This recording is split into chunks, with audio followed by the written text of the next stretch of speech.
पीक performance technique म्हणजे जे काही काम करतोय, जे काही गृहिणी असेल, विद्यार्थी असेल, नोकरदार असतील, व्यावसायिक असतील, जे कोणी असतील, तर त्यांच्या कामामधला परफॉर्मन्स पीक लेव्हलला कसा घेऊन जायचा आणि विदिन सेकंडमध्ये कसा घेऊन जायचा, त्यासाठी आपल्याला हा व्हिडिओ पूर्णपणे शेवटपर्यंत पाहणं गरजेचं आहे.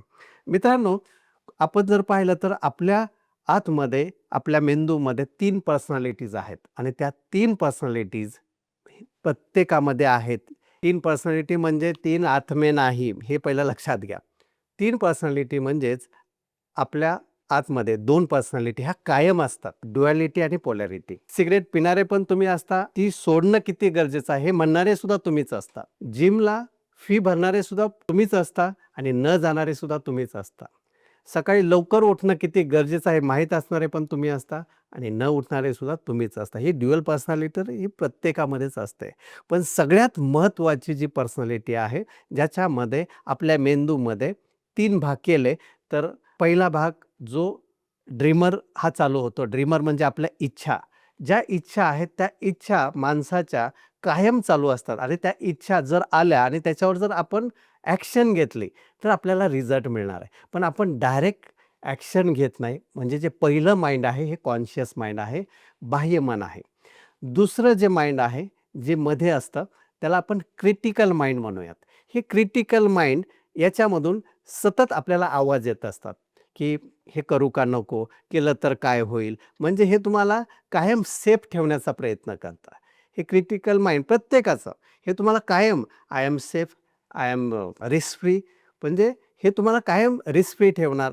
तर त्यासाठी तुम्हाला पहा, की तुम्ही रिस्क घेणं हे तुमचं क्रिटिकल माइंड ठरवत असतं आणि त्या क्रिटिकल माइंडमधून बाहेर पडण्यासाठी आपल्याला सगळ्यात महत्त्वाचं जे मन आहे, ज्याला सबकॉन्शियस माइंड, ज्याला आपण ॲक्टिव्ह माइंड म्हणतो किंवा डुअर म्हणतो.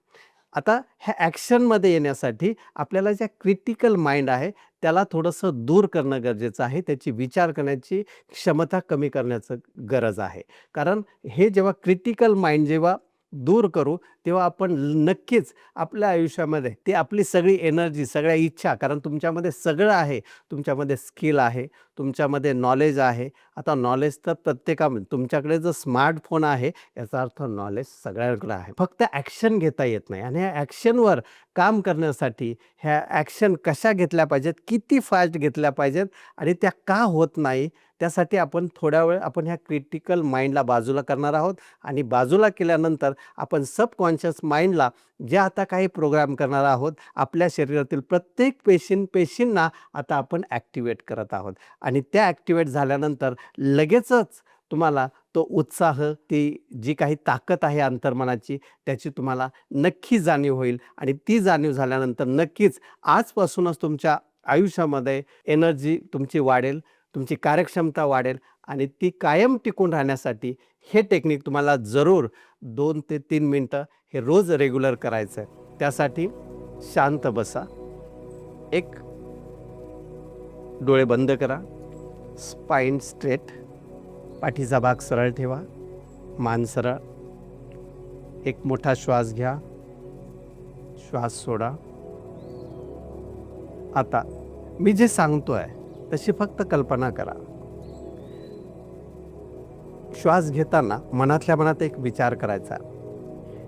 या विश्वातील सगळा ऑक्सिजन मी शोषून घेत आहे, असा विचार करा, कल्पना करा आणि एक मोठा श्वास घ्या. काही वेळ हा श्वास असाच रोखून ठेवा आणि मनातल्या मनात कल्पना करा, विचार करा, माझ्या शरीरातील प्रत्येक पेशी कार्यरत होत आहे, घट्ट होत आहेत आणि सावकाश श्वास सोडा. श्वास सोडताना मनातल्या मनात रिलॅक्स, रिलॅक्स, रिलॅक्स म्हणा.